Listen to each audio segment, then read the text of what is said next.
அதிகமாக பொருட்களை வாங்கி போட்டுட்டு விற்பனை ஆகாமல் கடன்களால் சிக்கி தவிக்கக்கூடிய யோகங்களும் உருவாகும், விதிகளும் உருவாயிடும். அதனால் வியாபாரம் சார்ந்த நபர்கள் கொஞ்சம் கவனமாக இருங்க. தொழில் செய்துட்ருக்கீங்க, சொந்த தொழில் செய்துட்ருக்கீங்கனாலும் கொஞ்சம் கவனமாக பார்த்துருங்க. சொந்த தொழில் செய்யக்கூடிய விதிகளில் இந்த உழைப்பாளிகள் வர்றதுக்கான வாய்ப்புகள் தடைபடலாம். அது அந்த உங்களோட கீழே இருக்கக்கூடிய வேலை செய்யக்கூடிய பணியாளர்களுக்கும் உங்களுக்கும் ஒரு கருத்து வேறுபாடுகள் ஏற்படுறதுக்கான வாய்ப்புகள் கொஞ்சம் அதிகமாக இருக்குது. நீங்கள் தான் கொஞ்சம் விட்டு கொடுத்து போகிறதுக்கான வாய்ப்பு உண்டு. வளர்ச்சி அப்படின்ற ஒரு சில விஷயங்களில் இந்த நேரம் கொஞ்சம் தடைகளாக தான் இருக்குது. கொஞ்சம் சிந்தித்து செயல்படுறது ஓரளவுக்கு நல்ல பலன் கிடைத்திடும். இந்த நேரத்தில் நீங்கள் வழிபாடு செய்யக்கூடிய அமைப்புகள்லாம் ஆன்மீகம் சார்ந்த விஷயங்களில் போயிடுறது தான் நல்லாயிருக்கும்.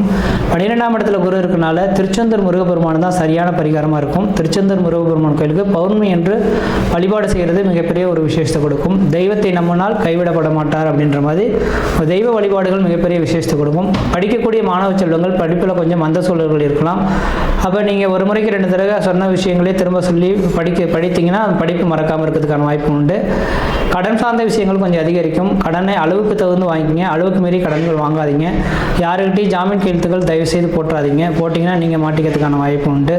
இந்த நேர காலகட்டத்தில் இடமாற்றம், தொழில் மாற்றங்கள் எதுவும் வருதுனாக்கா கண்டிப்பாக அந்த மாற்றத்தை ஏற்படுத்தி கொள்வது மிகப்பெரிய ஒரு விஷயத்தை ஏற்படுத்தி தருன்றீங்க.